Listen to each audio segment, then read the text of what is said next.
साथियों, हम लोगों ने पहले अध्याय को एकदम शानदार तरीके से पढ़कर समाप्त कर दिया है और आज हम बात करेंगे दूसरे अध्याय की। लेकिन अभी तक जिन बच्चों ने पहले अध्याय की चर्चा को कंप्लीट नहीं किया है, तो भैया आप सभी से विनम्र निवेदन है कि आप सबसे पहले उस चर्चा को देख कर आओ, क्योंकि चीजें एक दूसरे से जुड़ी हुई हैं, चीजें एक दूसरे से गुथी हुई हैं और जब तक आप पहली चर्चा को नहीं देखोगे तब तक दूसरी समझ में आएगी नहीं। और आज की चर्चा में हम लोग बात करेंगे भारतीय अर्थव्यवस्था के विभिन्न क्षेत्रकों के बारे में, जिसमें मैं आपको उत्पादन के आधार पर भारतीय अर्थव्यवस्था के क्षेत्रकों के बारे में बताऊंगा। फिर उसके बाद मैं स्वामित्व के आधार पर अर्थव्यवस्था के तमाम क्षेत्रकों के बारे में बताऊंगा। फिर उसके बाद कुछ संगठित और कुछ असंगठित क्षेत्रों के बारे में मैं आपको इसी चर्चा में बताऊंगा। फिर उसके बाद मैं आपको वस्तुओं और सेवाओं का अंतिम मूल्य बताऊंगा और इसी के रास्ते मैं आपको जीडीपी बता दूंगा। और आप तमाम परीक्षाओं को देखते होंगे, जीडीपी वगैरह से क्वेश्चन पूछ लिए जाते हैं। फिर उसके बाद मैं आपको मनरेगा बताऊंगा, मनरेगा के बारे में पढ़ाऊंगा और तमाम ऐसी परीक्षाएं हैं जहां मनरेगा से क्वेश्चन पूछ लिए जाते हैं। और जब हम लोग मनरेगा को पढ़ लेंगे तो हमारी चर्चा कंप्लीट हो जाएगी, हमारा दूसरा अध्याय समाप्त हो जाएगा। तो मेरे प्यारे सभी बच्चों से मैं यही पूछना चाहूंगा, क्या चर्चा को प्रारंभ किया जाए? जल्दी जल्दी से आप सभी बताइए, एकदम हाँ सरलतम शब्दों में एकदम प्यार से आप सभी को समझाऊंगा, है ना? आइए शुरू करते हैं। ये सारी चीजें भैया मैंने आपको बता दिया है ना? ये सारी चीजें मैंने आपको बता दिया है और ये सारी चीजें मैं अपने बच्चों को एक एक करके बताऊंगा, एक एक करके पढ़ाऊंगा। आइए देखते हैं, आगे बढ़ते हैं। ये देखो लगा हुआ है, हम लोग कक्षा 10 अर्थशास्त्र विषय को पढ़ रहे हैं। आज हम दूसरा अध्याय पढ़ेंगे। दूसरे अध्याय का नाम है भारतीय अर्थव्यवस्था के क्षेत्रक। क्या नाम है? भारतीय अर्थव्यवस्था के क्षेत्रक। आइए मूल रूप से अपनी चर्चा को प्रारंभ करें। तो देखो भैया, उत्पादन के आधार पर, किसके आधार पर? उत्पादन के आधार पर, उत्पादन के आधार पर अगर आपसे क्वेश्चन पूछा जाए कि बताओ बच्चों, उत्पादन के आधार पर अर्थव्यवस्था के कितने क्षेत्रक होते हैं? अगर मान लीजिए आपसे क्वेश्चन पूछा जाए कि बताओ बच्चों, उत्पादन के आधार पर अर्थव्यवस्था के कितने क्षेत्रक होते हैं, या मान लीजिए सिंपल ही आपसे पूछ लिया जाए कि अर्थव्यवस्था के कितने क्षेत्रक होते हैं, तब आपको कहना है 3 होते हैं गुरुजी। कितने होते हैं? 3 होते हैं। कौन कौन से? प्राथमिक क्षेत्रक, द्वितीयक क्षेत्रक और तृतीयक क्षेत्रक। समझ में आ रही हैं बातें? बताओ जल्दी जल्दी से, मेरे सभी प्यारे बच्चे जल्दी जल्दी से कमेंट में बताएंगे। आपसे मान लीजिए पूछ लिया जाए कि बताओ भैया अर्थव्यवस्था के कितने क्षेत्रक हैं, तब आप कहना अर्थव्यवस्था के 3 क्षेत्रक हैं। कौन कौन से? प्राथमिक क्षेत्रक, द्वितीयक क्षेत्रक और तृतीयक क्षेत्रक। और देखो यहां अगर आपसे पूछा जाए उत्पादन के आधार पर अर्थव्यवस्था के कितने क्षेत्रक हैं, तब भी आपको कहना है 3, है ना? तो वही चीजें जो मैंने आपको बताया, वही चीजें यहां लिखी गई हैं। आइए एक बार पढ़ के सुना देता हूं और आपको क्लियर हो जाएगा। और बच्चों, मैं एकदम सरल और एकदम संक्षिप्त भाषा में आप सभी के लिए चीजें लिखवा कर लाता हूं, लिखवा कर यहां लगा देता हूं। मान लीजिए कुछ चीजें मेरे समझाने के बावजूद रह जाती हैं, तो आप यहां से देखकर, यहां से पढ़कर आसानी से चीजों को समझ जाओगे, है ना? आइए देखते हैं। देखो भैया, उत्पादन के आधार पर अर्थव्यवस्था को जो है, अर्थव्यवस्था के विभिन्न क्षेत्रक होते हैं, या इसे इस भी प्रकार से कह सकते हो, उत्पादन के आधार पर विभिन्न क्रियाकलापों को 3 क्षेत्रकों में बांटते हैं। प्राथमिक क्षेत्रक, द्वितीयक क्षेत्रक और तृतीयक क्षेत्रक। इतनी बात समझ में आ गई? आगे बढ़े, जल्दी जल्दी से बताओ, आगे बढ़ा जाए। हाँ, आगे हमने यहां जो है इनको एक एक करके देखा था ना, प्राथमिक, द्वितीयक एंड तृतीयक। अब आइए इन्हीं को जो है एक एक करके थोड़ा विस्तार से पढ़ लेते हैं। जैसे हमारे कुछ ऐसे भी विद्यार्थी इसमें होंगे जो लिखित परीक्षाओं को देंगे, है ना? कुछ के यहाँ तो बहुविकल्पी टाइप का आ जाता है, लेकिन कुछ बच्चे ऐसे होंगे जिन्हें लिखना पड़ता है है ना, जिन्हें लिखना पड़ता है। तो इसीलिए जो है थोड़ा कंटेंट आपके पास रहेगा तो आप आसानी से अच्छा करके आओगे। आइए देखते हैं भैया प्राथमिक क्षेत्रक को। अब देखो भैया प्राथमिक क्षेत्रक में क्या होता है, जब हम प्राकृतिक संसाधनों का उपयोग करके किसी वस्तु का उत्पादन करते हैं तो उसे प्राथमिक क्षेत्र की गतिविधि कहा जाता है। फिर से एक बार मेरे साथ साथ आप सभी भी दोहराओ। जब हम प्राकृतिक संसाधनों का उपयोग करके किसी वस्तु का उत्पादन करते हैं तो वह कौन सी गतिविधि कहलाएगी, प्राथमिक क्षेत्रक की गतिविधि कहलाएगी। और जो प्राथमिक क्षेत्रक की गतिविधि होती है वह द्वितीयक क्षेत्रक की आधारशिला होती है। अब आधारशिला कैसे होती है बच्चों, देखो जैसे मान लीजिए प्राथमिक क्षेत्रक से हमने गन्ना उगाया, अब गन्ने को अगर गुड़ में तब्दील करना हुआ तो भैया गन्ना तो चाहिए ही, है ना। अगर चीनी बनाना हुआ तो क्या चाहिए, गन्ना चाहिए। आटा बनाना हुआ तो क्या चाहिए, गेहूं चाहिए। स्टील बनाना हुआ तो क्या चाहिए, कच्चे माल के रूप में लोहा चाहिए। कुर्सी बनाना हुआ तो क्या चाहिए, बताओ बताओ बताओ, कुर्सी बनाना हुआ तो क्या चाहिए, तब आप कहोगे सर लकड़ी चाहिए। तो बिना प्राथमिक क्षेत्र के द्वितीय क्रिया संभव नहीं होगी, तो इसीलिए इसे क्या कहते हैं, कृषि एवं सहायक क्षेत्र भी कहते हैं। यहां हमने अब तक 2-3 बातें समझ लिया, है ना। इसके बिना द्वितीय क्रियाएं संभव नहीं हो पाएंगे, तो इसीलिए इसे कृषि एवं सहायक क्षेत्र भी कहते हैं। अब इसके अंतर्गत हम कृषि को शामिल करते हैं। अगर आपसे मान लीजिए क्वेश्चन पूछा जाए कि बताओ भैया प्राथमिक क्षेत्र के अंतर्गत कौन कौन आते हैं, तो आपको कहना है कृषि आ जाएगा, है ना। क्या आ जाएगा, कृषि हो जाएगा, वानिकी हो जाएगा, है ना, मत्स्य पालन हो जाएगा, मुर्गी पालन हो जाएगा, डेयरी हो जाएगा, खनन हो जाएगा, उत्खनन हो जाएगा। तो ये जितनी भी सारी क्रियाएं हैं ये प्राथमिक क्षेत्र की क्रियाएं होती हैं। अब जो चीजें मैंने आपको बोलकर समझाया वही चीज पीछे लिखी गई है, इसे मैं एक बार पढ़ के भी आपको सुना दे रहा हूं। आशा करता हूं मैं जो समझा रहा हूं ये आपको समझ में आ रहा होगा, और इसी तरह से एकदम आसान तरीके से समझाते चलेंगे, पढ़ते चलेंगे, है ना। आइए आगे बढ़ते हैं। देखो भैया वही चीज जो मैंने बताया वही चीज यहाँ लिखी गई है। जब हम प्राकृतिक संसाधनों का उपयोग करके, किसका उपयोग करके बच्चा, जब हम प्राकृतिक संसाधनों का उपयोग करके किसी वस्तु का उत्पादन करते हैं तो इसे प्राथमिक क्षेत्र की गतिविधि कहा जाता है। इतनी बात क्लियर हो गई, आगे बढ़ो। क्योंकि यह उन सभी उत्पादों का आधार है जिन्हें हम क्रमशः निर्मित करते हैं, इसीलिए इसे कृषि एवं सहायक क्षेत्र भी कहते हैं। वही चीज मैंने बताया कि भाई अगर आपको चीनी बनाना होगा तो गन्ना तो चाहिए ही होगा, है ना। आपको आटा बनाना है द्वितीय क्षेत्रक में तो भैया प्राथमिक क्षेत्रक से गेहूं तो उठाना ही पड़ेगा। क्लियर हो रही होंगी बातें। तो इसी तरह से, है ना, अगर मान लीजिए आपसे परीक्षा में पूछ लिया जाए कि बताओ कौन सा ऐसा क्षेत्रक है जिसे कृषि एवं सहायक क्षेत्रक के नाम से जाना जाता है, तो आप तुरंत लगा के आ जाओगे। किसे लगा के आ जाओगे, प्राथमिक क्षेत्रक को, क्योंकि आपने चीजों को समझ लिया है। अगर आप चीजों को समझ लोगे तो इसी तरह से लिख कर आओगे, और रट्टा मारोगे तो रटा रटाया ज्ञान जो है काम नहीं देता।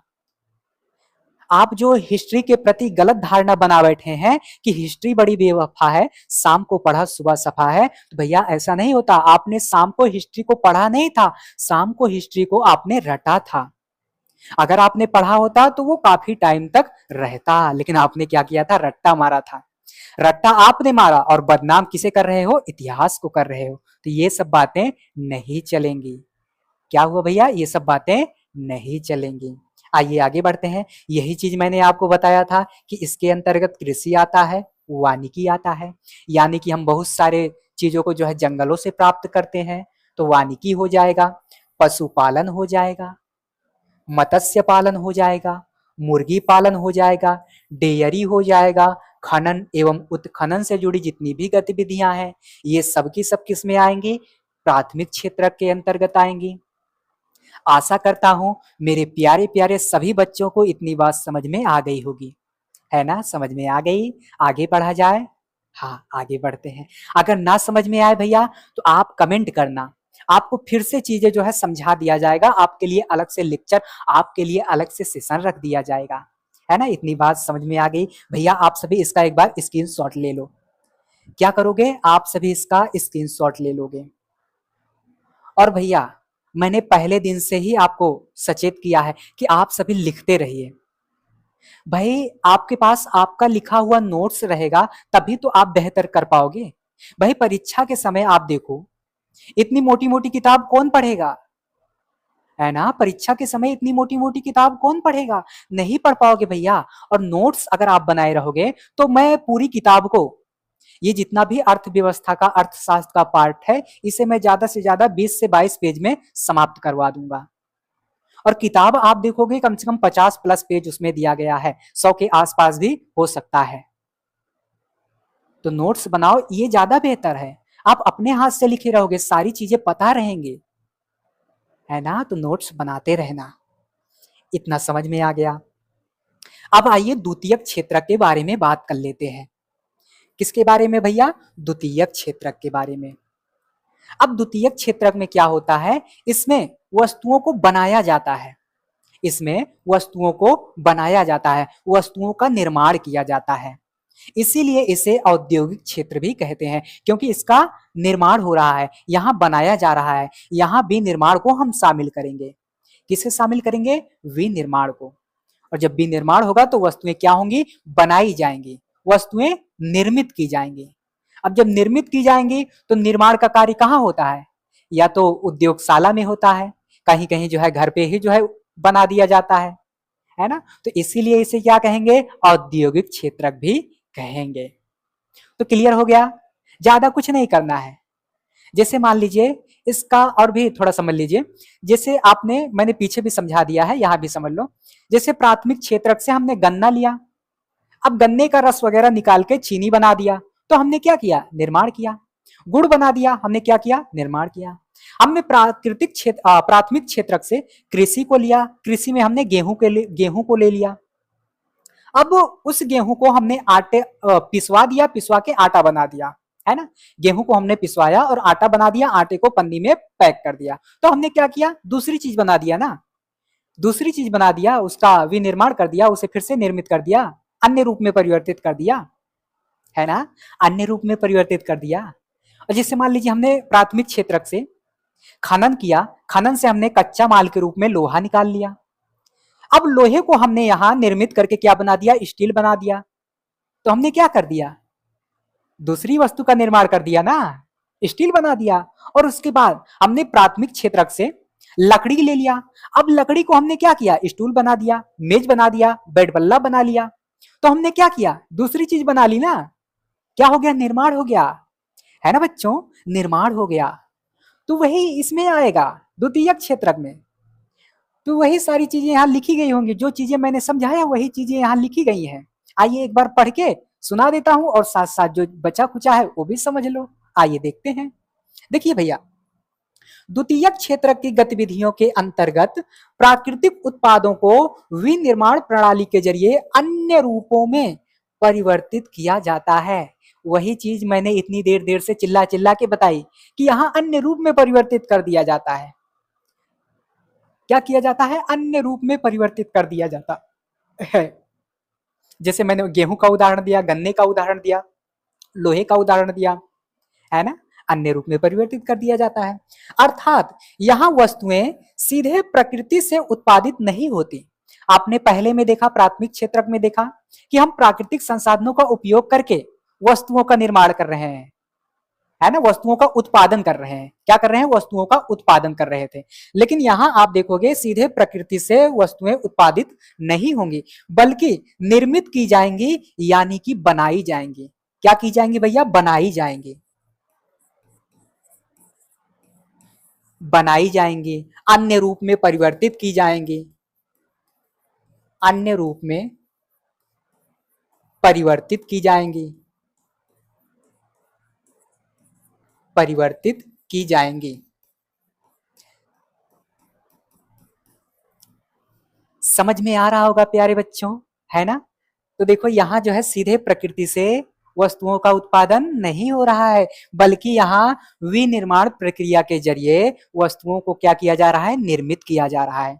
क्या किया जा रहा है बच्चों, निर्मित किया जा रहा है। आगे देखते हैं, एक उदाहरण दिया गया है। मैंने ऐसे ऐसे जो है कई सारे उदाहरण बता दिए, यहाँ एक उदाहरण दिया गया है। जैसे मान लीजिए गन्ना, गन्ना क्या है, प्राथमिक क्रिया का है। और उसके बाद इसे हम लोगों ने क्या किया, कच्चे माल के रूप में इसे उपयोग किया और क्या बना दिया भैया, चीनी बना दिया, गुड़ बना दिया, चीनी बना दिया, गुड़ बना दिया। तो क्या किया हमने, एक वस्तु से दूसरी वस्तु को निर्मित कर दिया, एक वस्तु से दूसरे वस्तु में तब्दील कर दिया। यही विनिर्माण है। एकदम सिंपल सा है, एकदम आसान है। और मेरे सभी प्यारे बच्चे बहुत अच्छे हैं, बहुत बहुत बहुत बहुत ज्यादा अच्छे हैं, वो तुरंत समझ जाएंगे, है ना। अब देखो, मैंने आपको बताया था इसे औद्योगिक क्षेत्रक भी कहते हैं। ऐसा क्यों, तो आइए देखते हैं। यह प्रक्रिया किसी कारखाने, किसी कार्यशाला या घर में हो सकती है। जैसे मान लीजिए गाय ने क्या दिया, दूध दिया। अब दूध को हमने क्या किया, उसको फाड़ दिया, फाड़ के क्या बना लिया, पनीर बना लिया। तो पनीर हम घर में भी बना सकते हैं, पनीर हम घर में भी बना सकते हैं, है ना। तो पनीर बना लिया। तो इसीलिए कहा गया है यह प्रक्रिया किसी कारखाने, किसी कार्यशाला, घर में भी हो सकती है। इसीलिए हम इसे औद्योगिक क्षेत्रक भी कहते हैं। अब मान लीजिए आपसे क्वेश्चन पूछ लिया जाए कि बताओ भैया औद्योगिक क्षेत्रक किसे कहते हैं, तो आप बताना तुरंत। द्वितीयक क्षेत्रक को ही औद्योगिक क्षेत्रक के नाम से भी जाना जाता है। और द्वितीयक क्षेत्रक के अंतर्गत विनिर्माण को शामिल किया जाता है। समझ में आ गया होगा प्यारे बच्चों। अब आइए आगे बढ़ते हैं। इतना आप सभी एक बार उतार लीजिए, है ना। इतना आप सभी एक बार उतार लीजिए। इतना आप सभी उतार लेंगे तो हम लोग बढ़ेंगे आगे। आइए अब देखते हैं तृतीयक क्षेत्रक को। तृतीयक क्षेत्रक में क्या होगा बच्चों, इसमें ना तो सीधे प्राकृतिक संसाधनों का उपयोग करके वस्तुओं को बनाया जाएगा, यानी कि उनका उत्पाद भी नहीं किया जाएगा, और ना ही यहाँ चीजों को निर्मित किया जाएगा। बल्कि ये जो तृतीयक क्षेत्र है, यह प्राथमिक और द्वितीयक क्षेत्रक में सहायक की भूमिका अदा करता है, मदद की भूमिका अदा करता है। जैसे मान लीजिए हमने कपड़ा बना लिया। अब भैया कपड़े को बेचने के लिए, कपड़े को बेचने के लिए या एक जगह से दूसरी जगह ले आने के लिए क्या चाहिए भैया, परिवहन वगैरह की जरूरत पड़ेगी, ट्रेनों की जरूरत पड़ेगी, बसों की जरूरत पड़ेगी। तो इस क्षेत्र को हम सेवा क्षेत्र के नाम से भी जानते हैं। तो आपने अब तक क्या समझा, इसमें ना तो प्राकृतिक संसाधनों की मदद से वस्तुओं का उत्पादन होगा और ना ही यहां कोई चीज बनाई जाएगी, बल्कि ये उन दोनों के बीच कड़ी का काम करती है। ये उन दोनों के बीच कड़ी का काम करती है, उनको अच्छा बनाने में, बेहतर बनाने में भूमिका अदा करती है। और इसे क्या कहते हैं, सेवा क्षेत्र कहते हैं। जैसे मैं अभी आप सभी को पढ़ा रहा हूं, आप सभी ने मुझे समझ लीजिए पैसा दिया है, आप सभी ने मुझे पैसा दिया है। अब आप जिस चीज के लिए पैसा दे रहे हो, आपको प्रत्यक्ष ना मिले, आपके दिमाग में घुस जाए, इसी को कहते हैं सेवा, इसी को कहते हैं सेवा।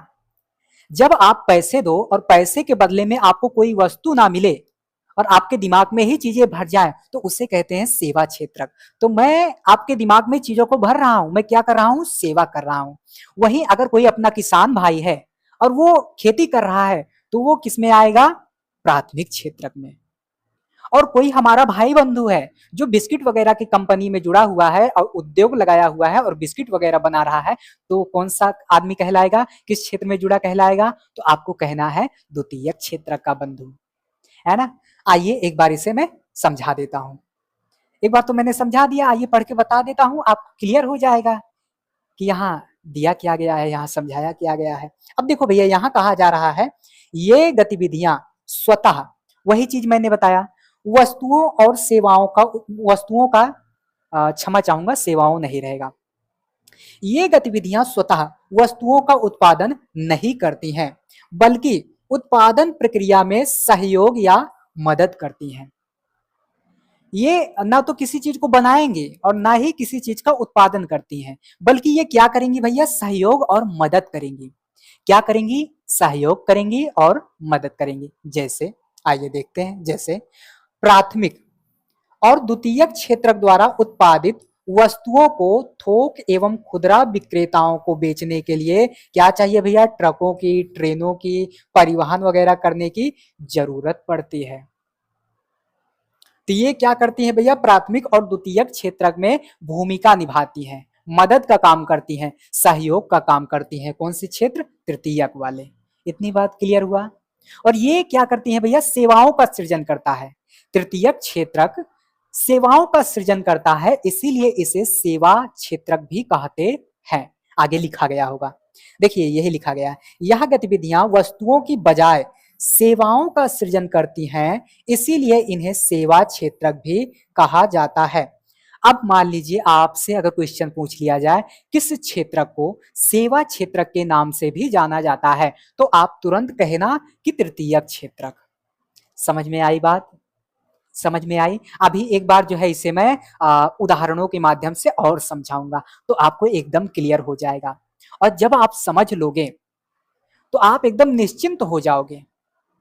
और आप जब कभी कुछ भी पढ़ो, किसी से भी पढ़ो, समझने पर ज्यादा ध्यान देना, रटने पर कम ध्यान देना।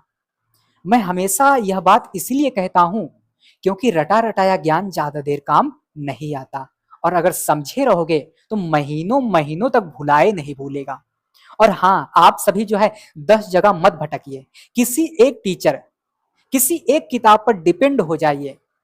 क्योंकि आप सभी ने एक कहावत सुना होगा, 10 किताबों को 10 बार पढ़ने की बजाय एक ही किताब को 10 बार पढ़ो। 10 किताबों को 10 बार पढ़ने की बजाय एक ही किताब को 10 बार पढ़ो, आपका जीवन संवर जाएगा। किसी भी परीक्षा में बैठोगे आप आप उसे जो है उसमें जो है अच्छा करके आओगे। समझ में आ रही है बात। आगे बढ़ते हैं। अब तृतीयक क्षेत्र के अंतर्गत कौन कौन से आते हैं, कौन कौन आते हैं, तो भैया तृतीयक क्षेत्र के अंतर्गत व्यापार आता है, परिवहन आता है, भंडारण आता है, संचार हो गया, बैंकिंग है, बीमा है ना, संचार है, बैंकिंग है, बीमा है, शिक्षा है, स्वास्थ्य हो गया, पर्यटन सेवाएं इत्यादि, ये तृतीयक क्षेत्र के अंतर्गत आते हैं। अगर आपसे परीक्षाओं में क्वेश्चन पूछा जाएगा तो किसे या किस क्षेत्र का अन्य नाम क्या है, तो जैसे इसे सेवा क्षेत्र कहा जा रहा है, उसी प्रकार से मैंने पीछे भी उन दोनों के बारे में बताया। और यहां से अगर क्वेश्चन बनाएगा तो भैया 3 विकल्प यहां से देगा, तो आपसे पूछेगा कि इनमें से कौन नहीं है। और अगर यहां से एक विकल्प आपके उसमें रहेगा बहुविकल्पी वाले में, तो आपसे पूछेगा इनमें से कौन है, इनमें से कौन तृतीयक क्षेत्र का उदाहरण है। अगर है पूछेगा तो यहां से आपके विकल्प में केवल एक ही रहेगा। और इनमें से कौन तृतीयक क्षेत्र का उदाहरण नहीं है, तो यहां से 3 दिख जाएंगे आपके उसमें ABCD करके, और एक जो है लास्ट में रहेगा या पहले रहेगा, कहीं भी हो सकता है, वही आपको नहीं में लगाना है। तो यही 2 फॉर्मेट जो है इस तरह से पूछे जाते हैं। फिर इसका अन्य नाम पूछा जाता है, और विनिर्माण वगैरह सारी चीजें मैं आपको बता चुका हूं। इतनी बात क्लियर हुई, हाँ या ना, जल्दी जल्दी से बताओ। इतनी बात समझ में आई। आशा करता हूं मेरे सभी प्यारे बच्चों को इतनी बात समझ में आ गई होगी। अभी बच्चों इन तीनों क्षेत्रकों को मैं कुछ चित्रों वगैरह के माध्यम से आपको समझाऊंगा। तो आइए आगे बढ़ते हैं।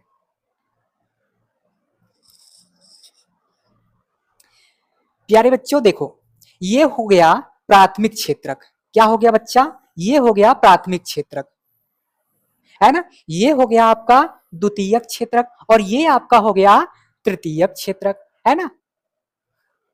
प्राथमिक सेक्टर, द्वितीयक सेक्टर और तृतीयक। क्लियर हुआ। अब देखो बच्चों, जो जो उदाहरण मैंने आपको दिया था वो सारे उदाहरण यहाँ लगे हुए हैं, है ना। जो जो उदाहरण मैंने आपको दिया था सारे के सारे उदाहरण यहाँ लगे हुए हैं। देखो जैसे हमने क्या किया, मटर और प्याज वगैरह उगाया और मार्केट में ले जाके व्यापारी द्वारा क्या किया गया, बेच दिया गया। या इसे जो है पन्नी वगैरह या इसका बिया वगैरह निकाल के, जिसे क्या होता है मटरिया का बिया ना निकाल लेते हैं, हरा हरा, है ना, हरा मटर बना देते हैं, फ्रिज में रखे रहते हैं, साल 2-2 साल तक बेचते हैं, है ना, दवा ववा छिड़क के रखे रहते हैं, है ना। आप जाते हो जब पनीर बनाते हो तो मार्केट से जाते हो हरी मटर लेकर आते हो, तो भैया ये लोग क्या करते हैं, इसी मटरिया को पन्नी में भर के रख देते हैं, उसमें दवाई वगैरह लगा देते हैं, और वो मटरिया जल्दी खराब नहीं होता है ना। तो यहाँ क्या किए, उसमें दवाई वगैरह लगा के उसे अलग से दूसरा कुछ बना दिए। क्लियर, सारी चीजें मैं बता चुका हूं। और यहाँ आप देखोगे रेशम वगैरह है, रेशम वगैरह से सूत वगैरह निकाल के क्या बनाया गया भैया, कपड़ा बना दिया गया, है ना। रेशम से सूत वगैरह निकाला गया, कपड़ा बना दिया गया, यानी कि विनिर्माण प्रक्रिया के द्वारा दूसरी वस्तु बना दी गई। Clear, simple. आगे देखो भैया, मैंने बताया गेहूं का उदाहरण भी दिया था।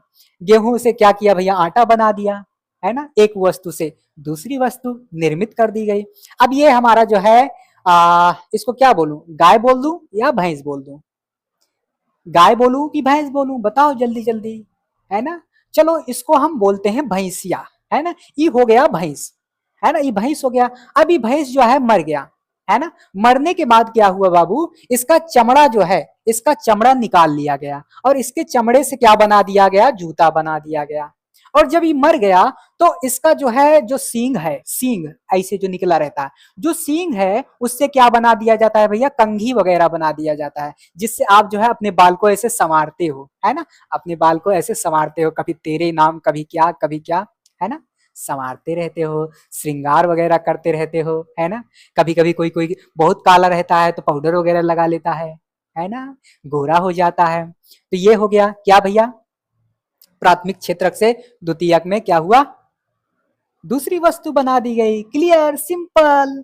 अब देखो भैया, यहां से क्या निकाला गया प्राथमिक क्षेत्रक से, बोलो बोलो बोलो बोलो बोलो, क्या निकाला गया, ये क्या है। समझ लो कोयला निकाल दिया गया, या कच्चे माल के रूप में लोहा निकाल दिया गया, है ना। लोहा निकाल दिया गया। अब लोहे को जो है मॉडिफाई कर दिया गया और यहाँ जो है कार बना दिया गया। क्या किया गया, कार बना दिया गया, है ना। दूसरी वस्तु बनाई गई कि नहीं बनाई गई, हाँ बनाई गई। अब देखो यहाँ पेड़ है, इसका भी उदाहरण मैंने दिया था। कुर्सी बना दिया गया, मेज बना दिया गया, यानी कि एक वस्तु से जब दूसरी वस्तु का निर्माण कर दिया जाए तो उसे हम कहेंगे विनिर्माण, द्वितीय क्षेत्र के अंतर्गत वो आ जाएगा। इतनी बात समझ में आ गई होगी, मेरे सभी बच्चों को समझ में आ गई होगी, है ना, क्लियर हो गया होगा। आइए बच्चा आगे बढ़ते हैं। अब देखो, ये ना तो चीजों को बनाएगा, है ना तो प्राकृतिक संसाधनों के माध्यम से वस्तुओं का उत्पादन करेगा, और ना ही विनिर्माण प्रक्रिया के द्वारा चीजों को निर्मित करेगा, बल्कि ये इन दोनों में सहयोग की भूमिका अदा करेगा। जैसे मान लीजिए अब आटा ही ले लो, बहुत सारा आटा हो गया। अब आटे को मार्केट तक ले जाना हुआ, दूसरी कंपनी तक ले जाना हुआ, तो कैसे जाएगा भैया, परिवहन वगैरह की जरूरत पड़ेगी, है ना। परिवहन वगैरह की जरूरत पड़ेगी। क्लियर हुआ, बोलो हाँ। तो ये हो जाएगा, देख लो, है ना। ये आपके तृतीयक क्षेत्र के उदाहरण हो जाएंगे, है ना। समझ में आई बात इतनी, आशा करता हूं आप सभी को समझ में आ गया होगा। और जब इतना समझ लेते हो तो प्राथमिक, द्वितीयक और तृतीयक क्रिया आपकी समाप्त हो जाती है। ये तो हमने आर्थिक क्षेत्रकों को, अर्थव्यवस्था के तमाम क्षेत्रकों को उत्पादन के आधार पर समझा। किसके आधार पर समझा, उत्पादन के आधार पर। अभी हम लोग पढ़ेंगे स्वामित्व के आधार पर, तो आगे उसी की चर्चा है, आइए जल्दी से देखते हैं। आगे उसी की चर्चा है, आइए जल्दी से देखते हैं। देखो यहाँ हेडिंग पड़ा हुआ है ना बच्चों, स्वामित्व के आधार पर क्षेत्रकों का विभाजन। किसके आधार पर बच्चों, स्वामित्व के आधार पर। अब तक हम लोगों ने जितना पढ़ा वह किसके आधार पर था, वह था उत्पादन के आधार पर। किसके आधार पर था बच्चों, उत्पादन के आधार पर। एक मिनट रुकिएगा बच्चों, थोड़ा माइक इधर उधर भाग रहा है, इसको सही कर लिया जाए, नहीं तो आपकी आवाज में दिक्कत कर सकता है। तब आप कहोगे कि सर जो है आप सही से माइक नहीं लगाए हैं या आपकी आवाज सही से नहीं आ रही है, ऐसा आप कहोगे। तो माइक को थोड़ा ठीक कर लिया जाए, है ना। कुछ लोगों को आवाज भी कम आ रही होगी, तो इसीलिए माइक ठीक करना जरूरी था। अभी तक भैया हमने स्वामित्व के आधार पर, किसके आधार पर, स्वामित्व के आधार पर अर्थव्यवस्था के क्षेत्रकों को देखा। क्षमा चाहूंगा, मैं गलत बोल गया। अब तक हम लोगों ने उत्पादन के आधार पर अर्थव्यवस्था के क्षेत्रकों को देखा। अब हम देखेंगे स्वामित्व के आधार पर। स्वामित्व के आधार पर भी अर्थव्यवस्था के 3 क्षेत्रक होते हैं। कौन कौन से भैया, पहला हो जाएगा सार्वजनिक सेक्टर, पहला हो जाएगा सार्वजनिक क्षेत्रक, दूसरा हो जाएगा निजी क्षेत्रक, और तीसरे में इन्हीं दोनों का मिक्स होता है, इन्हीं दोनों की पार्टनरशिप होती है। वर्तमान का ट्रेंड आप देखोगे तो इसी पर आधारित है, इसी तीसरे वाले पर ही आधारित है। क्योंकि आप देखोगे रेलवे वगैरह हो गया, है ना, सरकार जो है प्राइवेट और सरकारी, मतलब प्राइवेट और सरकार दोनों मिलकर चला रही है ना। प्राइवेट काफी चीज ऐसे हुआ है, इस समय जो वर्तमान में ट्रेंड चला हुआ है इसी तीसरे का ही चला हुआ है। क्लियर हो रही होगी बात। तो भैया स्वामित्व के आधार पर भी हम स्वामित्व के आधार पर भी हम क्षेत्रकों को कितने भागों में बांटने हैं? 3 भागों में। पहला आपका हो जाएगा सार्वजनिक क्षेत्रक, यानी कि पब्लिक सेक्टर। कौन सा हो जाएगा? Public sector. दूसरा हो जाएगा निजी क्षेत्रक। क्या हो जाएगा? निजी क्षेत्रक, यानी कि प्राइवेट सेक्टर।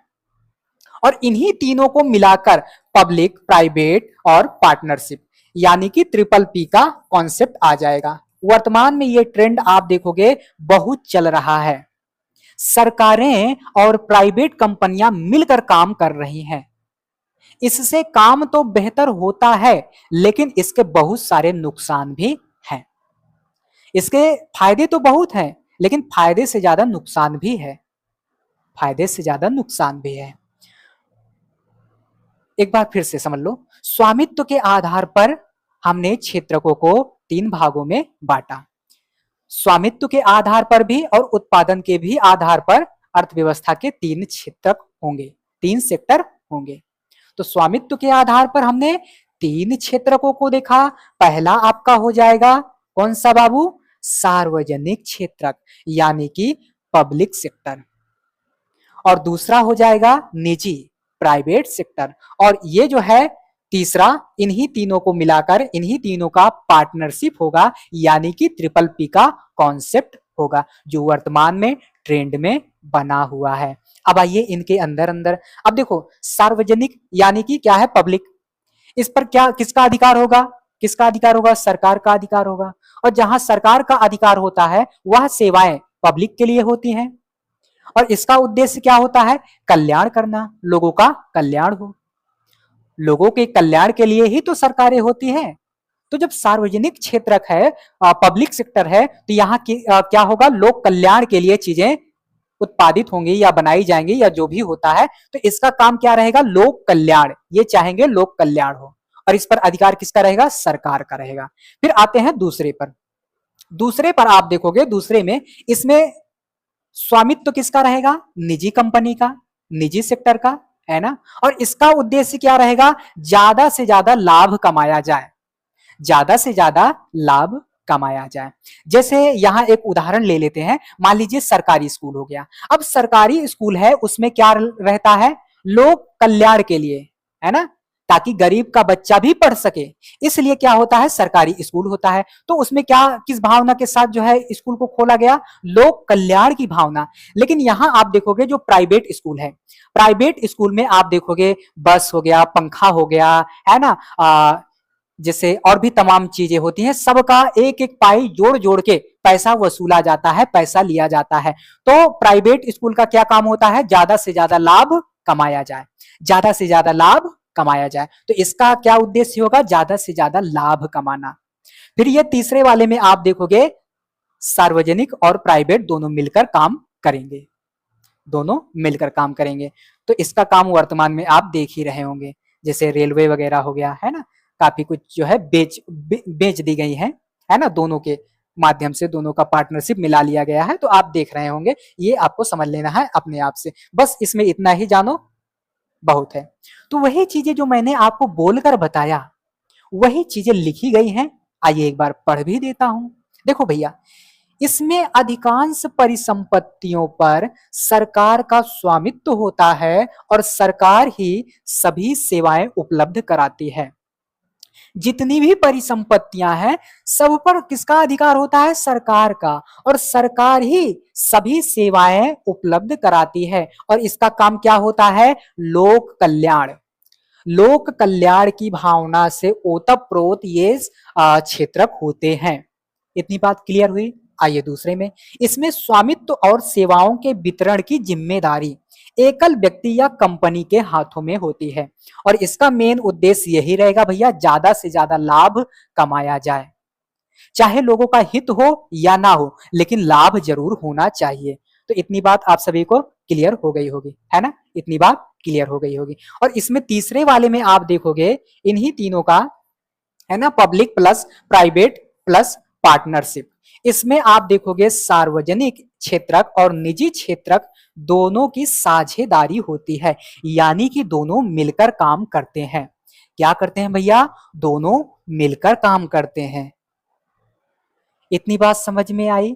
एकदम आसान भाषा में समझा रहा हूं, एकदम सरलतम शब्दों में, एकदम प्यार से समझा रहा हूं।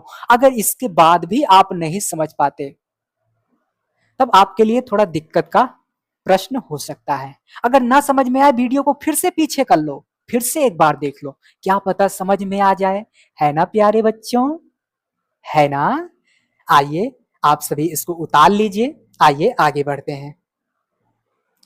आगे मैंने आपको शुरू में ही बताया था कि हम लोग कुछ संगठित और कुछ असंगठित क्षेत्रकों के बारे में भी बात करेंगे, उनके बारे में भी क्या करेंगे भैया? जानेंगे। तो आइए देखते हैं संगठित और असंगठित क्षेत्रक। तो सबसे पहले हम बात करेंगे संगठित संगठित क्षेत्रक। आप ये सारा कुछ जो लिखा है इसे अगर मैं आसान तरीके से समझा दूं तो ज्यादा मजा आ जाएगा। आइए समझाता हूं। जैसे मान लीजिए कोई सरकारी मास्टर है या कोई भी व्यक्ति जो सरकारी नौकरी कर रहा है, कोई भी व्यक्ति सरकारी नौकरी कर रहा है तो उसे भैया समय समय पर क्या मिलेगा? वेतन मिलेगा। और उसमें अगर छुट्टी वगैरह होती है उसका भी वेतन मिलेगा। अगर मान लीजिए वो रिटायर होता है तो उसके लिए भी प्रावधान किया गया है, उसको पेंशन दिया जाता है ना, सेवानिवृत्त होने पर पेंशन भी दिया जाता है। और भी जैसे मान लीजिए कोई आपदा वगैरह आ जाता है या और भी कोई घटना घट जाती है तो उसको जो है पैसा वगैरह दिया जाता है ना, दिया जाता है। और जब कोई मास्टर लगता है या कोई सरकारी नौकरी में लगता है तो कम से कम कुछ दायरा तय किया जाता है कि इतने साल की नौकरी रहेगी, है ना। दायरा तय किया जाता है कि इतने साल की नौकरी रहेगी, इतने साल आपको नौकरी करना रहेगा, मतलब फिक्स रहता है कि इतने साल जो है नौकरी रहेगी, फिर रिटायर हो गए, फिर ये सब मिलेगा। समझ में आ गई बात, है ना, समझ में आ गई बात। जितने भी सरकारी नौकरी वाले हैं, जो जो सुविधाएं सुख सुविधाएं मिल रही हैं, वही सारी सुख सुविधाएं यहाँ संगठित क्षेत्र में है। और असंगठित क्षेत्र में क्या होगा? जैसे मजदूर है, अब मजदूर क्या करेगा? आज काम किया, कल किया, पता चला परसों काम ही नहीं मिला, आगे काम ही नहीं मिला, इधर उधर ठोकरे खाएगा, उसका वेतन भी फिक्स नहीं होगा। एक महीने कभी कभी क्या करेगा? 2000 कमा लेगा और अगले महीने में कुछ भी नहीं मिलेगा। अभी वहां मैं आगे बताऊंगा, लेकिन यहां सबसे पहले समझो, जितने भी सरकारी बंदे हैं, जितने भी सरकारी बंदे हैं, जितने भी सरकारी बंदों का कार्यकाज है, जितने भी सरकारी संस्थाएं हैं, उनमें जो भी व्यक्ति होंगे उनका सब कुछ जो है फिक्स होगा। और उसी के बारे में यहाँ बताया जा रहा है। यहाँ थोड़ा जटिलता के साथ लिखा गया है आपकी किताब में, लेकिन मैंने जिस तरीके से समझा दिया उसी को अगर आप आधार मान लेते हो तो पक्का आपको समझ में आ जाएगा और आप परीक्षा में शानदार करके आओगे। तो जितनी चीजें मैंने आपको समझाया वही चीज यहां लिखी गई है। आइए पढ़ के सुना देता हूं। देखो बच्चों, एक बार थोड़ा सा पेन बदल लेते हैं। देखो, संगठित क्षेत्रक वे उद्यम अथवा कार्य स्थान आते हैं इसके अंतर्गत जहां रोजगार की अवधि क्या होती है भैया? नियमित होती है। क्या होती है? रोजगार की अवधि नियमित होती है। मैंने वही उदाहरण दिया ना, मास्टर है कोई या सरकारी नौकरी वाला है तो भैया उसकी अवधि निश्चित होगी कि कितने टाइम तक तुम्हें कार्य करना है, कितने घंटे तुम्हें आना है, कितने घंटे नहीं आना है, कब छुट्टी मिलेगी, सारी चीजें बताई जाती है। इसीलिए लोगों के पास सुनिश्चित काम होता है। अब भैया अवधि जब निश्चित रहेगी तो इनके पास जो है काम भी रहेगा, हमेशा काम रहेगा, इनको हमेशा काम मिलता रहेगा। ये क्षेत्रक सरकार द्वारा पंजीकृत होते हैं। अब कोई भी सरकारी संस्था है, सरकार द्वारा पंजीकृत होगी ही, है ना। इन्हें सरकारी नियमों एवं विनियमों का अनुपालन करना होता है। भाई सरकारी संस्था है, सरकार द्वारा मान्यता प्राप्त है, तो नियमों का पालन तो करना ही पड़ेगा, है ना। ये हो गया। संगठित क्षेत्र के कर्मचारियों को रोजगार, सुरक्षा के लाभ और उसके साथ साथ छुट्टियां, है ना। और उसके बाद जैसे मान लीजिए कहीं कहीं क्या होता है, संडे को अगर आप छुट्टी कर लेते हो तब भी आपका पैसा जुड़ जाता है। अगर आप किसी बीच छुट्टी भी ले लेते हो तो आपका पैसा जो है जुड़ जाता है, आपके पैसे को काटा नहीं जाता, आपकी तनख्वाह जुड़ जाती है, आपकी सैलरी जुड़ जाती है ना। भविष्य निधि वगैरह, सेवानुदान, चिकित्सीय लाभ, अगर मान लीजिए कुछ ज्यादा बेहतर काम कर दिया जाता है तो आपको जो है और वेतन दे दिया जाता है, आपको और जो है पैसे बढ़ा वगैरह दिया जाता है, अच्छा काम कर लेते हो, है ना। चिकित्सीय लाभ, जैसे मान लीजिए आपकी तबीयत वगैरह खराब हो गई या और भी कोई घटना घट गई तो आपको जो है क्या मिलता है, पैसा मिलता है दवा वगैरह कराने के लिए। फिर आप जैसे रिटायर हो जाते हो तो आपको पेंशन दे दिया जाता है ना। तो जितने भी सरकारी लोग हैं, है ना, जितने भी ये सरकारी लोग हैं, ये सारे के सारे क्या कर रहे हैं भैया, संगठित क्षेत्र के अंतर्गत आ जाएंगे। ये संगठित हो गया, इसको मैंने उदाहरण के माध्यम से समझा दिया, आप क्लियर हो गया होगा, आप है ना, अब क्लियर हो गया होगा। अब आइए दूसरा देख लेते हैं, असंगठित क्षेत्र। संगठित ये दो बार लिखा गया है, इसे संगठित और असंगठित कर लीजिए, संगठित और असंगठित कर लीजिए। तो संगठित क्षेत्र के बारे में हमने चर्चा कर लिया, अब आइए असंगठित क्षेत्र के बारे में चर्चा करें। मैंने पीछे भी आपको उदाहरण के माध्यम से दे दिया। समझ लीजिए कोई मजदूर है,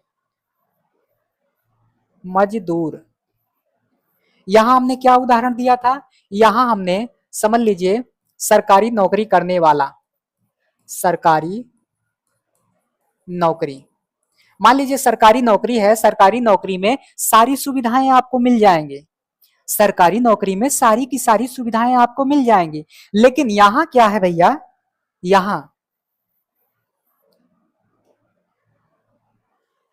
यहां लिखो मजदूर, है ना, मजदूर। अब मजदूर से आप सभी को वो डायलॉग याद आ रहा होगा ना, ये मजदूर का हाथ है कातिया, लोहे का आकार पिघलाकर, है ना, लोहे को पिघलाकर उसका आकार बदल देता है, कुछ इसी तरह से डायलॉग है, तो उस पर मत जाओ।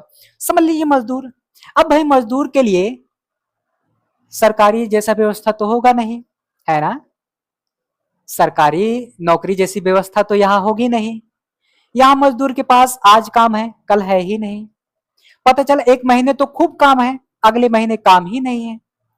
अगर मजदूर को मजदूरी करते हुए कुछ हो जाता है तो ना तो बीमा की व्यवस्था है, ना तो चिकित्सीय लाभ की व्यवस्था है, ना अन्य कोई सुख सुविधाएं हैं। तो इसे इस प्रकार से समझ लोगे तो ज्यादा बेहतर रहेगा, है ना। तो वही चीजें यहाँ लिखी गई होंगी, एक बार मैंने पीछे भी समझा दिया था थोड़ा बहुत, यहाँ भी मैंने थोड़ा बहुत समझा दिया। अब आइए यहाँ उसी चीज को मैं पढ़ के सुना देता हूँ। यह क्षेत्रक अधिकांशतः सरकारी नियंत्रण से बाहर होते हैं। अब भैया सरकारी नियंत्रण से जब बाहर होगा तो काम कैसे चलेगा, अपने मन मुताबिक चलेगा, जब मन होगा चलेगा, जब मन होगा नहीं चलेगा, सिंपल सी बात। यहाँ नियम और विनियम तो होते हैं परंतु उनका पालन नहीं होता। भाई नियम उम सब बने हैं लेकिन उनका पालन ही नहीं होता। फिर उसके बाद आगे देखोगे, यहाँ जैसे छुट्टी हो गया, अवकाश वगैरह हो गया, चिकित्सा संबंधी लाभ हो गया, पेंशन इत्यादि का कोई प्रावधान नहीं होता।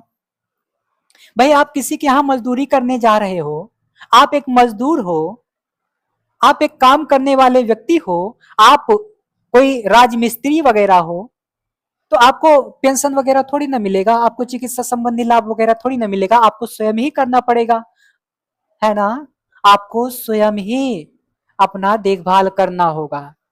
तो इसीलिए इसे असंगठित क्षेत्र कहते हैं, उसे संगठित क्षेत्र कहते हैं। वहां तो आपको नियमित रोजगार मिल जाएगा लेकिन यहाँ ऐसा कोई भी प्रावधान नहीं है। वहां आपको सेवा वगैरह मिल जाएगा लेकिन यहाँ कोई भी प्रावधान नहीं है। वहां आपको अगर आप किसी दिन छुट्टी भी कर लेते हो तो आपको पैसा मिल जाएगा लेकिन यहाँ ऐसा कोई भी प्रावधान नहीं है। वहां आप गिर जाते हैं, चोट लग जाती है तो आपको क्या मिलता है, पैसा मिलता है, छुट्टी मिलती है, लेकिन यहाँ ऐसा कोई भी प्रावधान नहीं है। तो आशा करता हूं आपको संगठित और असंगठित क्षेत्र के बारे में पता चल गया होगा और मैंने एकदम शानदार तरीके से सरल शब्दों में आपको बता दिया। इससे ज्यादा इतने ज्यादा सरल आपको कोई भी नहीं बता पाएगा। आगे 2-3 लाइन और बचा है। रोजगार भी सुरक्षित नहीं है, श्रमिकों को बिना किसी कारण काम से हटाया जा सकता है। सरकारी वाले में अगर आपको हटाना हुआ तो बवाल हो जाएगा। हटाना बहुत कठिन है, लेकिन यहां अगर मजदूर पसंद नहीं आया तो उसे निकाल दो, उसे काम पर से हटा दो, है ना। तो ऐसा भी प्रावधान यहाँ किया गया है। तो बच्चों, हम लोगों ने अब समझ लिया संगठित और असंगठित क्षेत्र को। आप सभी जल्दी जल्दी से कमेंट में बता दीजिए आप सभी को समझ में आया या नहीं। अगर नहीं समझ में आया तो एक बार वीडियो को फिर से पीछे कर लो और फिर से देखो, क्या पता समझ में ही आ जाए, है ना प्यारे बच्चों। आइए आगे बढ़ते हैं। आगे देखो बच्चों, वस्तुओं और सेवाओं का अंतिम मूल्य क्या होता है। आइए जल्दी से समझ लेते हैं, है ना। हेडिंग देखो पड़ी हुई है, वस्तुओं और सेवाओं का अंतिम मूल्य। वस्तु के विषय में पीछे आपने पढ़ लिया, सेवा के विषय में मैंने पीछे बता दिया। वस्तु क्या है ना, सेवा क्या है। जिसे मैं पढ़ा रहा हूं तो आपको क्या कर रहा हूं, सेवा कर रहा हूं। अब इसका अंतिम मूल्य क्या होगा, उसी को हमें यहां समझना है, उसी को हमें यहां क्या करना है, समझना है। तो देखो बात लिखी गई है, अभी मैं आपको उदाहरण के माध्यम से भी समझाऊंगा। देखो, किसी वस्तु या सेवा के बनने और बिकने की पूरी प्रक्रिया के बाद उपभोक्ता यानी कि ग्राहक अंत में जो कीमत चुकाता है उसे ही वस्तुओं और सेवाओं का अंतिम मूल्य कहा जाता है। अगर आप परिभाषा से समझना चाहो तो परिभाषा एकदम सिंपल सी है, एकदम आसान सी है, इसके माध्यम से समझ लो। अगर इसके माध्यम से नहीं समझ में आता तो अभी मैं आपको उदाहरण के माध्यम से समझाऊंगा। देखो इशारा कर रहा है कि उदाहरण आगे लगा हुआ है, गुरुजी बच्चों को समझा देना। बच्चे बहुत नटखट हैं, बच्चे बहुत शरारती हैं, बच्चे बहुत प्यारे भी हैं, आपकी हर एक बात को मानते हैं, आपकी हर एक बात को सुनते हैं, और जो आप पढ़ाते हो ये एकदम आत्मसात कर लेते हैं, है ना प्यारे बच्चों। आइए देखो यहाँ क्या कहा जा रहा है, किसी वस्तु और सेवा, मैं पीछे बता चुका वस्तु क्या है, सेवा क्या है ना। बनने, वस्तु और सेवा बनी और बिकी, बनी और बिकी। अब इस बनने और बिकने की प्रक्रिया में आप देखोगे कई चरण होते हैं, इसके बनने और बिकने में कई चरण होते हैं। अब जो लास्ट में जो खरीद के तुरंत उपयोग कर लेगा, जैसे मान लीजिए एक गोभी है, एक गोभी है किसान ने उगाया, अब गोभी मार्केट में गई, मार्केट में बड़े दुकानदार के पास गई, बड़े दुकानदार से छोटे छोटे दुकानदारों के पास गई, छोटे छोटे दुकानदारों से फिर बाजार लगी, बाजार में जो है उपभोक्ता गया, गोभी को लाया और तुरंत बना के खा गया। तो अंतिम वस्तु उसे ही कहेंगे जब उपभोक्ता लाए और उसका उपभोग कर ले, ग्राहक लाए और उसे बना के खा जाए, इसे अंतिम वस्तु कहेंगे। और इससे खरीदने के लिए वो जो पैसा देगा उसी को क्या कहेंगे, अंतिम मूल्य कहेंगे। समझ में आई बात, फिर से एक बार समझ लो। जैसे मान लीजिए हरी हरी गोभी है, बढ़िया बढ़िया फूल गोभी है, सफेद सफेद एकदम हरी हरी। अब इसको किसान ने क्या किया, उगाया। अब इसको उगाने के लिए क्या होगा भैया, खेत की जरूरत पड़ेगी, सिंचाई की जरूरत पड़ेगी, समय समय पर उस पर कीट वगैरह ना लगे इसकी जरूरत पड़ेगी, है ना। बहुत सारा पैसा लगा के किसान क्या करेगा, गोभी को उगाएगा। बहुत सारा पैसा लगाया किसान ने, गोभी को उगाया। अब उस गोभी को किसान जो है किसी को बेचेगा, है ना, व्यापारी को बेच दिया। अब व्यापारी ने क्या किया, और बहुत सारे दुकानदार आए थे उनको बेच दिया। अब वो बहुत सारे दुकानदार बाजार में आएंगे, अब बाजार में बेचेंगे।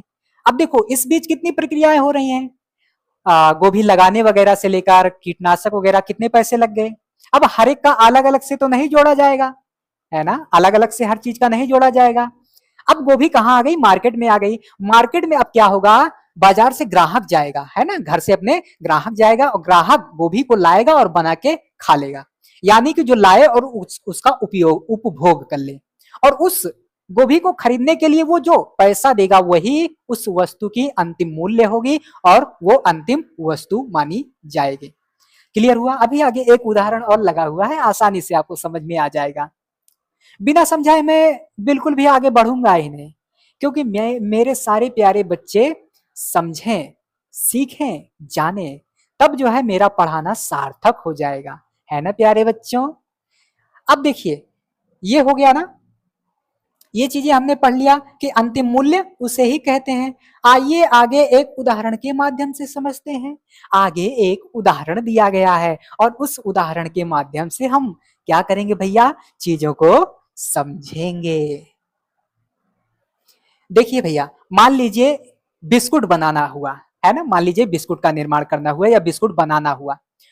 तो बिस्कुट बनाने के लिए क्या चाहिए? बिस्कुट बनाने के लिए क्या चाहिए? सबसे पहले किसान क्या करेगा? गेहूं उगाएगा। और गेहूं उगाने के लिए आप देखोगे बहुत सारा पैसा वगैरह लगा, सिंचाई में लगा, कटाई में लगा, गुड़ाई में लगा, निराई में लगा, है ना, दवाई वगैरह में लगा, बहुत सारा पैसा लगा। अब अलग अलग से सबके पैसे तो नहीं जोड़े जाएंगे, है ना, अलग अलग से सबके पैसे तो नहीं जोड़े जाएंगे। हमें लेना है क्या? अंतिम वस्तु और अंतिम मूल्य। अब देखो किसान ने क्या किया, गेहूं को उगाया और एक दुकानदार को बेच दिया। किसान ने गेहूं उगाया, गेहूं को एक दुकानदार के पास बेच दिया। अब उस दुकानदार ने या तो खुद ही पिसवा कर या किसी और को बेचकर पिसवाने के लिए दे दिया, या किसी और को दे दिया, बेच दिया, अब वो पिसवाएगा। कुछ भी हो सकता है, कुछ भी कर सकते हो। तो किसान ने क्या किया, गेहूं को उगाया और एक दुकानदार को कुछ पैसों में बेच दिया। अब दुकानदार ने उसी गेहूं को मिल में जाकर पिसवा दिया। अब पिसवाने के बाद दुकानदार क्या करेगा, किसी बिस्कुट बनाने वाली कंपनी को वह आटा बेच देगा, है ना। पिसवाने के बाद आटा बन गया। अब वह आटा क्या करेगा दुकानदार, किसी बिस्कुट बनाने वाली कंपनी को बेच देगा। और बेच देगा तो जितना उसका लगा रहेगा वो सारा कुछ निकालेगा। अब बिस्कुट बनाने वाली कंपनी क्या करती है, चीनी, तेल वगैरह सब कुछ लगा के क्या करती है, बिस्कुट बनाती है। और बिस्कुट बनाने के बाद उपभोक्ताओं को बेच देती है। यानी कि यहां बिस्कुट क्या हुआ, अंतिम वस्तु हुआ। और उस बिस्कुट को खरीदने के लिए जो उपभोक्ता अंतिम मूल्य चुकाएगा, यानी कि बिस्कुट को लिया और खा गया, बिस्कुट को लिया और खा गया, और वो व्यक्ति जो अंतिम मूल्य चुकाएगा वही होगी अंतिम मूल्य और वही होगा अंतिम वस्तु। क्लियर हुआ? क्लियर हुआ? आइए यहां लिखा गया होगा, उसी को पढ़ के मैं सुना दे रहा हूं। देखिए, मान लीजिए अपना किसान भाई है, इसने क्या किया, गेहूं उगाया। गेहूं उगाया और गेहूं को क्या किया, कुछ पैसों में दुकानदार को बेच दिया। मान लीजिए 8 रुपए प्रति किलोग्राम इसने बेच दिया। 8 रुपए प्रति किलोग्राम इसने बेच दिया। किसको बेचा? दुकानदार को। अब दुकानदार ने क्या किया, आटा पिसवा दिया उसी का, है ना, उसी का आटा पिसवा दिया। अब आटा क्या हुआ भैया, आटा हो गया समझ लीजिए 12 रुपए केजी, है ना। इसने पिसवाया और पिसवाने के लिए भी इसने कुछ पैसे दिए होंगे, कुछ पैसे चुकाए होंगे, है ना। क्योंकि जब आटा कोई पीसेगा, मिल वाला पीसेगा तो फ्री में थोड़ी ना पीसेगा, उसका भी बिजली लगेगा, उसका भी डीजल तेल पानी वगैरह लगेगा, है ना। तो अब जब इसने क्या किया, 8 रुपए खरीदा और उसके बाद अब आटे का मूल्य हो गया 12 रुपए। अब क्या करेगा ये, इसी 12 रुपए के हिसाब से बिस्कुट बनाने वाली कंपनी को यह क्या करेगा, आटा बेच देगा। अब आटा वाली कंपनी ने क्या किया, यानी कि बिस्कुट बनाने वाली कंपनी ने क्या किया, बिस्कुट बनाने वाली कंपनी ने क्या किया, बिस्कुट बनाया। और बिस्कुट को इसने जो है 15 रुपए, है ना, 15 रुपए पैकेट के हिसाब से बेच दिया। अब इस 15 रुपए को जो ग्राहक देगा और बिस्कुट को तुरंत खा जाएगा, यानी कि उसका उपभोग कर लेगा। अभी मान लीजिए कंपनी ने बिस्कुट बनाया, बहुत सारे ग्राहक होते हैं, बहुत सारे सेलमैन होते हैं जो बिस्कुट का उपभोग नहीं करते, मार्केट में जाके और जगह बेचते हैं, और जगह बेचते हैं। तो उसकी बात यहां नहीं हो रही है। वह जो तुरंत उपभोग कर ले, जो उसका उपभोग कर ले और उसके लिए जो पैसा चुकाए वह अंतिम मूल्य होगा और वह अंतिम वस्तु होगी। तो वही चीज यहां लिखा गया है, अतः बिस्कुट ही अंतिम उत्पाद है, यहां लिख दिया गया है। अर्थात वह वस्तु जो उपभोक्ताओं तक पहुंचती है ना, जो उपभोक्ताओं तक क्या होती है, पहुंचती है। क्लियर हुआ? आप देखो इसके बीच बहुत सारा सामान लगा, तो जो भी गेहूं लगा, आटा लगा या और कुछ भी लगा, ये वस्तुएं क्या हो जाएंगी भैया, मध्यवर्ती वस्तुएं हो जाएंगी। क्या हो जाएंगी प्यारे बच्चों, मध्यवर्ती वस्तुएं हो जाएंगी। देखो, है ना, वही चीज एकदम सिंपल और सरल भाषा में लिख दिया गया है। अंतिम मूल्य क्या है, अंतिम वस्तु क्या है। अब इसे मैं इतनी देर से क्यों समझा रहा हूं, क्योंकि अभी आप इसे नहीं समझोगे तो मैं जीडीपी के बारे में बताऊंगा तो कैसे समझ पाओगे, है ना। पता होना चाहिए अंतिम वस्तु क्या है, अंतिम मूल्य क्या है ना। जैसे मान लीजिए मैंने आपके लिए क्या किया, एनसीईआरटी का बैच लॉन्च किया। इसे एक प्रकार से और भी समझ लो। जैसे मान लीजिए मैंने एनसीईआरटी का बैच लॉन्च किया। अब इस बैच में क्या होगा भैया, कई सारे टीचर आके मिलके पढ़ाएंगे, है ना। कई सारे टीचर मिलकर आकर क्या करेंगे भैया, पढ़ाएंगे। और जब पढ़ाएंगे भैया डिजिटल बोर्ड वगैरह लगेगा, है ना, डिजिटल बोर्ड वगैरह लगेगा और भी तमाम चीजों का खर्च आएगा, है ना, खर्च आएगा। और उसके बाद इसमें से जैसे मान लीजिए कुछ चंदा, चंदा क्या, टैक्स, टैक्स क्या भैया, टैक्स, टैक्स और लोगों को दिया जाएगा। तो देखिए आप क्या करते हो, एनसीईआरटी का बैच मान लीजिए 599 का है ना, 599 का है। लेकिन अगर एक एक जगह से आप जोड़िए, जैसे मान लीजिए 5 टीचर लगे हुए हैं, तो 5 टीचर, कोई मान लीजिए 8,000 ले रहा है, कोई 10,000 ले रहा है, कोई 12,000 ले रहा है। तो आप जब पैसा देते हो एनसीईआरटी बैच का तो कितना देते हो, 599। कितना देते हो, 599। अब ये इस तरह तो नहीं देते कि भाई उस टीचर का इतना रुपया होगा, इतना उसको दे दो, है ना। फला टीचर का इतना पैसा होता है, उसको उतना दे दो। इस वाले टीचर का उतना पैसा होता है, उसको दे दो, है ना। बोर्ड का जो है इतना पैसा है और एक क्लास के पीछे इतना लगता है, उसे दे दो। मान लीजिए किसी ने पीपीटी बनाया, पीपीटी बनाने वाले का इतना पैसा हुआ, उसको उतना दे दो, है ना। ऐसे तो आप नहीं देते हो, आप क्या करते हो, अंतिम मूल्य चुकाते हो। क्या करते हो भैया, अंतिम मूल्य चुकाते हो, अंतिम मूल्य चुकाते हो। और यहां मैं एक आध दो उदाहरण और दे दे रहा हूं। जैसे मान लीजिए ये हो गया आलू, क्या हो गया, आलू, आलू। अब इस आलू को क्या किया जाएगा, खूब जो है छोटा छोटा टुकड़ा में उबाल के तोड़ लिया जाएगा, है ना, उबाल के छोटा छोटा टुकड़ा में तोड़ लिया जाएगा। इसमें ढेर सारा क्या डाला जाएगा, मसाला वगैरह डाला जाएगा। क्या डाला जाएगा, मसाला वगैरह डाला जाएगा, है ना। अभी क्या बन गया, आलू दम बन गया, है ना, समोसा में भरने वाला। अब क्या करोगे, मैदा आपको लेना पड़ेगा, मैदा को सानना पड़ेगा और उसके बाद क्या करना पड़ेगा, डालडा वगैरह मिला के उसकी शाइनिंग बरकरार रखने के लिए। तो क्या करोगे, मैदा हो गया, क्या हो गया, मैदा हो गया, है ना, मैदा। फिर उसके बाद आप पट्टी बना के तेल में उसको क्या करते हो, तेल तेल में तल लेते हो, है ना। तो आप देखो, आप क्या करते हो, समोसा लेने जाते हो, समोसा, समोसा लेने जाते हो तो कितने का होता है समोसा, 5 रुपए, 10 रुपए, है ना, 20 रुपए, 50 रुपए, ज्यादा से ज्यादा, है ना।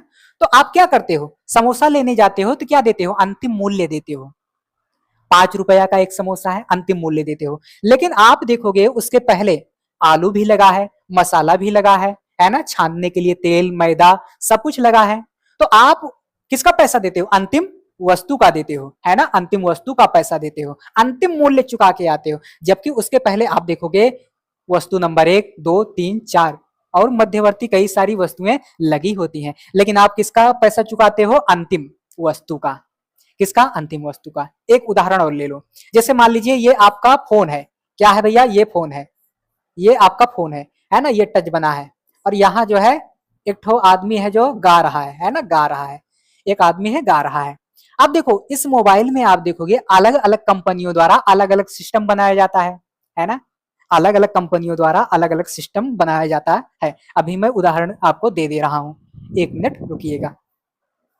देखिए ये मोबाइल है ना, ये मोबाइल है। अब देखो इसका कवर जो है अलग कंपनी ने बनाया होगा, है ना। कैमरे के ऊपर काला काला कुछ है, इसको अलग लोगों ने बनाया होगा, है ना। उसके बाद और भी इसमें तमाम प्लास्टिक की चीजें लगी रहती हैं, ये अलग अलग कंपनी ने, है ना, दिया होगा या इसमें इन्होंने खरीद के लगाया होगा। जब आप मोबाइल खरीदने जाते हो, जब आप मोबाइल खरीदने जाते हो तो क्या करते हो, मोबाइल कितने का है, 5,000 का,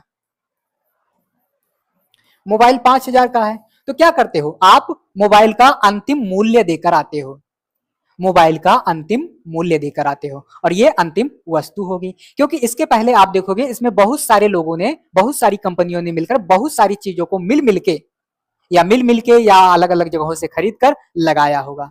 तो आप मोबाइल खरीदने जाते हो तो ये थोड़ी ना कहते हो, है ना, इस तरह से थोड़ी ना कि मोबाइल में ये लगा है। जब आपको बेचता है मोबाइल वाला तो ये थोड़ी ना कहता है कि भाई इसमें जो कवर है, जो ग्लास है वो दूसरे का है, उनको देकर आओ, कवर जो है दूसरे का है उनको देकर आओ, कैमरे जो है दूसरे बंदे का है उसको इतना देकर आओ। ऐसे तो नहीं, आप जाते हो डायरेक्ट क्या करते हो, 5,000 का फोन है लेकर चले जाते हो अंतिम मूल्य चुकाकर। तो आपने क्या दिया, अंतिम मूल्य।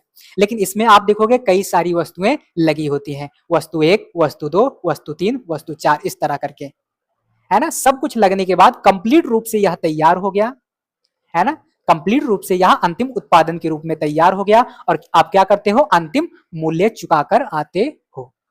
क्लियर हुआ इतना, है ना। मेरे सभी बच्चे एकदम शानदार हैं, वो तुरंत समझ जाते हैं, उन्हें ज्यादा बताने की जरूरत नहीं पड़ती, वो आसानी से समझ जाते हैं।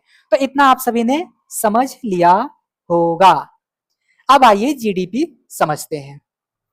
जीडीपी क्या होता है, कभी कभी क्या होता है जीडीपी का पूरा नाम ही पूछ लेता है ना।